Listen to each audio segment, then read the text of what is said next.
само видов дека го сврти правецот и директно удираше до банкините. Вака Джулсим Галипи од Гостивар, кој се возел во автобусот кој излета од автопатот Скопје Титово, раскажува за тоа што се случило во кобниот момент кога возачот, од засега непознати причини, изгубил контрола над возилото и минал преку 3 сообраќајни ленти, пошто удрил во банкините.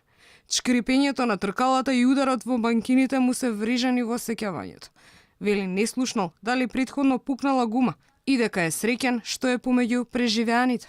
Несреќата негде беше позади бензинската 7 браќа, одесина кај дома и во тој момент само видев дека автобусот се преврте на друга, на оваа лева страна и само видев дека удира во банкините и понатака се тум, не се сеќавам поише. Тој е само еден од 47 мина повредени. Бил пренесен во градската општа болница 8 септември, каде е задржан на лекување. И се уште е таму. Потресен и видно изнемоштен, но со огромна желба за живот. Пред камерата на Алфа раскажува како дошло тој да се вози во автобусот. Вели бил на работа. Во 16 часот се качил во автобус на пат за дома.